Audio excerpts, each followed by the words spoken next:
ಬಹುವರ್ಷಗಳ ನಂತರ ಮುಖ್ಯಮಂತ್ರಿಗಳು ಇವತ್ತು ತಮ್ಮ ಸಚಿವ ಸಂಪುಟದ ಸಭೆಯನ್ನು ಕಲಬುರಗಿಯಲ್ಲಿ ನಡೆಸಿದ್ರು. ಕೆಲವು ನಿರ್ಣಯಗಳನ್ನು ತೆಗೆದುಕೊಂಡಿದ್ದಾರೆ. ಅಲ್ಲಿ ತೆಗೆದುಕೊಂಡ ಮೇಲೆ ಅದು ಮಹತ್ವದೆಂದೇ ಹೇಳಬೇಕು. ನಾವು ಹೇಳದಿದ್ರು ಅವರು ಹೇಳ್ತಾರೆ. ಇಂದು ಚರ್ಚೆ ಆಗಿದ್ದ 56 ವಿಷಯ ಅಂತೆ. ಅದರಲ್ಲಿ 46 ಕಲ್ಯಾಣ ಕರ್ನಾಟಕಕ್ಕೆ ಸಂಬಂಧಪಟ್ಟಂತೆ. ಸುಮಾರು 12,692 ಕೋಟಿ ಪೈಕಿ ಈ ಭಾಗಕ್ಕೆ 11,770 ಕೋಟಿ ಅನುದಾನಂತೆ. ಇದು ಹೊಸ ಅನುದಾನ ಅನ್ನೋ ಭ್ರಮೆಗೆ ಯಾರು ಹೋಗಿಬಿಡಬೇಡಿ. ಯಾಕಂದರೆ ಅಷ್ಟೊಂದು ಕಾಸಿರೋ ಸರ್ಕಾರ ಅಲ್ಲ ಇದು.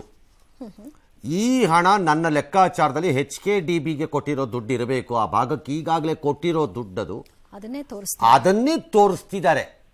ಈಗ SC/ST ಫಂಡನ್ನು ತೆಗೆದು ಹೆಂಗೆ ಗ್ಯಾರಂಟಿ ತಿರುಗಿಸಿದ್ರೋ ಇದು ಅಷ್ಟೇ. But still ಕೊಟ್ಟಿದ್ದಾರಂತೆ. ಬೀದರ್ ಹಾಗೂ ರಾಯಚೂರು ಪಟ್ಟಣಗಳನ್ನು ಮಹಾನಗರ ಪಾಲಿಕೆಗಳನ್ನಾಗಿ ಮೇಲ್ದರ್ಜೆಗೆ ಏರಿಸಲಾಗಿದೆ. ಏರಿಸ್ಬೋದು, ಆ ಭಾಗದ ಜನ ಖುಷಿಯಾಗತ್ತೆ ನಮ್ಮ ಕಾರ್ಪೊರೇಷನ್ ಆಯಿತು ಅಂತ.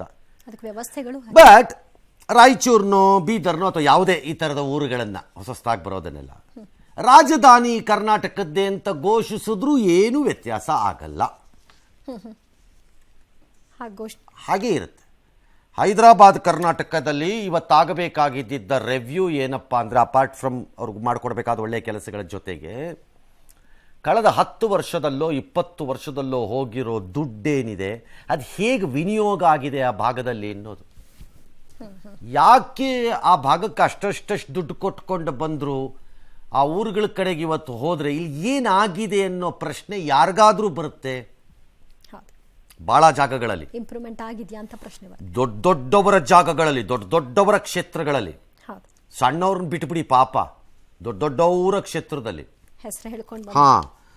ಸರಿ, ಕಲ್ಯಾಣ ಕರ್ನಾಟಕದ ಇದಕ್ಕೆ ಪ್ರತ್ಯೇಕ ಸಚಿವಾಲಯ ಮಾಡ್ತಾರಂತೆ. ಯಾಕೆ? HKDB ಇದೆಯಲ್ಲ, ವೈ ಅನದರ್ ಅಡಿಷನಲ್ ಕಾಸ್ಟ್ ಇದು? ಇದರಿಂದ ಏನು ಲಾಭ ಏನಾಗುತ್ತೆ ಗೊತ್ತಾಗ್ತಿಲ್ಲ ನನಗೆ. ಇನ್ನೊಂದು ಕಾರು, ಇನ್ನೊಬ್ಬ ವ್ಯಕ್ತಿ, ಇನ್ನೊಂದು ಹುದ್ದೆ, ಜನರಿಗೆ ಏನು ಉಪಯೋಗ ನಂಗೆ ಅರ್ಥ ಆಗ್ತಿಲ್ಲ. You to strengthen HKDB and properly work ಅಲ್ಲಿ. ಅದೇ ಉದ್ದೇಶಕ್ಕೆ ಮಾಡಿದ್ದಿದ್ದು ಅದನ್ನು. ಏನೆಯೋ ಬೀದರ್ ಕಲಬುರಗಿ ಜನವಸತಿ ಪ್ರದೇಶ ಕುಡಿಯೋ ನೀರಿಗೆ 7,200 ಕೋಟಿ ವೆಚ್ಚ ಮಾಡೋ ಕಂಪ್ಯೂಟರ್ ಅನುಮತಿ ಕೊಟ್ಟಿದೆ. ಇಲ್ಲ, ಕೇಂದ್ರದ ಅರ್ಧ ಪಾಲು ಇದೆಯಂತೆ. ಅಬ್ಬಾ, ಹೇಳೇ ಬಿಟ್ಟಿದ್ದಾರೆ ಅರ್ಧ ಪಾಲು ಇದೆ ಅಂತ. ಹೇಳ್ಬಿಟ್ಟಿದ್ದಾರೆ. ಹಂಗಾಗಿ ಅದೇ ಈಗ ಅಕ್ಕಿದ್ದಂಗೆ ಇದು. ಅಲ್ಲಿ ಹೇಳಲಿಲ್ಲ 10 kg ಕೊಡ್ತಾ ಇದ್ದೀವಿ ಏನ್ಬಿಡೋದು.